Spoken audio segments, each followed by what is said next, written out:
Hello, good morning दोस्तों। आप सबको मेरा प्यार भरा नमस्कार। प्रभु यीशु मसीह के सामर्थी नाम में आप सबको जय मसीह की।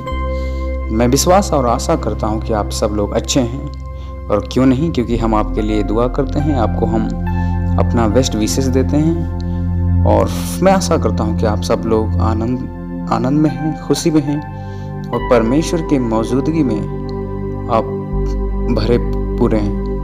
दोस्तों, मैं आपका संजीव कुमार दोस्त, जैसा कि हमेशा मैं आपसे सुबह सुबह मुलाकात करता हूं, मेरे अपने आवाज़ों के द्वारा परमेश्वर को वचन बताने के द्वारा। तो एक बार फिर से आप सबका स्वागत करता हूं, और आज का वचन के अध्ययन में चलते हैं। आज का जो किताब लिया गया है, रोमियो का किताब, उसका 2 अध्याय 1 से लेकर उसका 29 पद तक। रोमियो का किताब 2 अध्याय 1 से लेकर 29 पद तक। अतः है दोष लगाने वाले, तू कोई क्यों ना हो, तू निरुत्तर है, क्योंकि जिस बात में तू दूसरे पर दोष लगाता है, उसी बात में अपने आप को भी दोषी ठहराता है। इसलिए कि तू जो दोष लगाता है, स्वयं ही वह काम करता है। हम जानते हैं कि ऐसे ऐसे काम करने वालों पर परमेश्वर की ओर से ठीक ठीक दंड की आज्ञा होती है। हे मनुष्य, तू जो ऐसे ऐसे काम करने वालों पर दोष लगाता है और आप ही वे काम करता है, क्या यह समझता है कि तू परमेश्वर कि दंड की आज्ञा से बच जाएगा? क्या तू उसकी कृपा और सहनशीलता और धीरज रूपी धन को तुच्छ जानता है?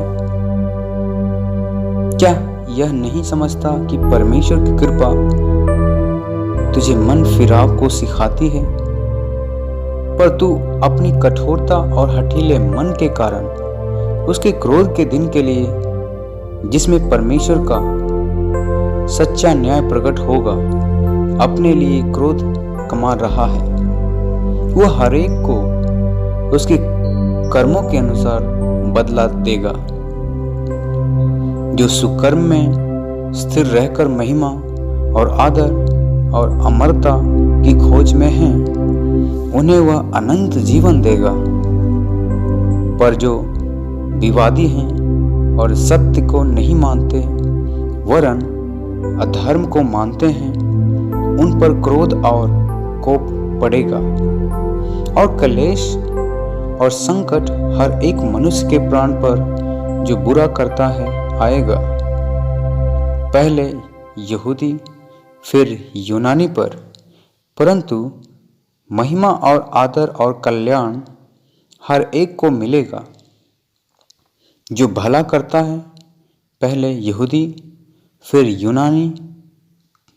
यूनानी को, क्योंकि परमेश्वर किसी का पक्षपात नहीं करता। इसलिए जिन्होंने बिना व्यवस्था पाप किया, वे बिना व्यवस्था के नष्ट भी होंगे, और जिन्होंने व्यवस्था पाकर पाप किया, उनका दंड व्यवस्था के अनुसार होगा। क्योंकि परमेश्वर के यहाँ व्यवस्था के सुनने वाले धर्मी नहीं, पर व्यवस्था पर चलने वाले धर्मी ठहराए जाएंगे।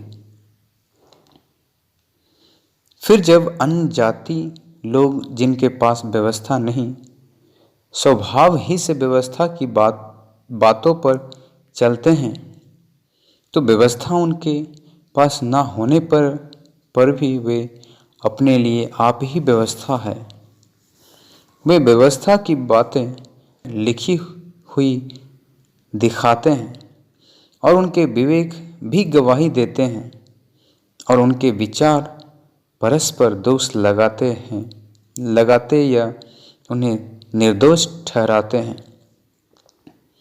जिस दिन परमेश्वर मेरे सुसमाचार के अनुसार यीशु मसीह के द्वारा मनुष्यों की गुप्त बातों का न्याय करेगा, यदि तू यहूदी कहलाता है और व्यवस्था पर भरोसा रखता है और परमेश्वर के विषय में घमंड करता है और उसकी इच्छा जानता और व्यवस्था की शिक्षा पाकर उत्तम उत्तम बातों को प्रिय जानता है और अपने पर भरोसा रखता है कि मैं अंधों का अगुआ और अंधकार में पड़े हुओं की ज्योति और बुद्धिहीनों का सिखाने वाला और बालकों का उपदेशक हूँ और ज्ञान और सत्य का नमूना जो व्यवस्था में है मुझे मिला है।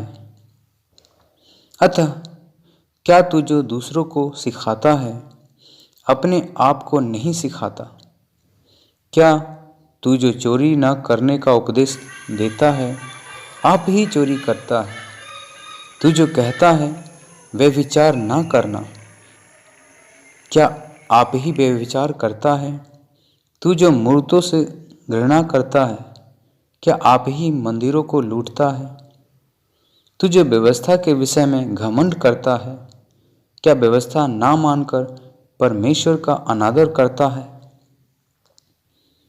क्योंकि तुम्हारे कारण अन्य जातियों में परमेश्वर के नाम की निंदा की जाती है, जैसा लिखा है, यदि तू व्यवस्था पर चले तो खतने से लाभ तो है, परंतु यदि तू व्यवस्था को ना माने तो तेरा खतना बिना खतना की दशा ठहरा।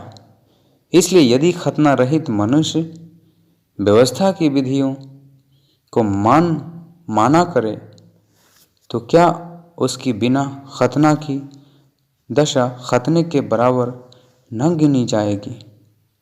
और जो मनुष्य शारीरिक रूप से बिना खतना रहा यदि वह व्यवस्था को पूरा करे तो क्या तुझे जो लेख पाने और खतना किए जाने पर भी व्यवस्था को माना नहीं करता है दोषी न ठहराएगा? क्योंकि यहूदी वही नहीं जो प्रगट में यहूदी है और न वह खतना है जो प्रगट में है और देह में है, पर यहूदी वही है जो मन में है और खतना वही है जो हृदय और आत्मा में है, न कि लेख का। ऐसे की प्रशंसा मनुष्यों की ओर से नहीं परंतु परमेश्वर की ओर से होती है। दोस्तों, ये रोमियो का किताब उसका दूसरा अध्याय था और मैं विश्वास करता हूँ कि जब आप इसे मन से दिल से समय निकाल कर इसके ऊपर मंथन करेंगे परमेश्वर आपसे बातचीत करेगा। और मैं आपको उम्मीद दिलाता हूँ कि जब आप परमेश्वर के वचन के प्रति समय निकालेंगे आपका जीवन वैसा नहीं रहेगा। आप प्रतिदिन परमेश्वर में बढ़ते हुए फल लगते हुए मनुष्य नजर आएंगे। ये जीवित वचन है, यह सामर्थी वचन है जो आपको नया बनाने का क्षमता रखता है। दोस्तों, मैं आप सबों के लिए परमेश्वर से दुआ करता हूँ कि परमेश्वर आज के दिन में आपके जीवन में विशेष अनुग्रह, शांति, प्रेम, आनंद बनाए रखे। आपके आने जाने में, आपके परिवार में, आपके व्यक्तिगत के जीवन में, आपके बिजनेस में परमेश्वर सुरक्षा, परमेश्वर आशीष और फल प्रदान करे। मैं आपका दोस्त आपसे जल्दी मिलता हूँ अगले अध्याय में। तब तक अपना ध्यान रखिए। परमेश्वर का शांति, परमेश्वर का प्रेम आपके साथ छोड़ के जाता हूँ। सबको जय मसीह की।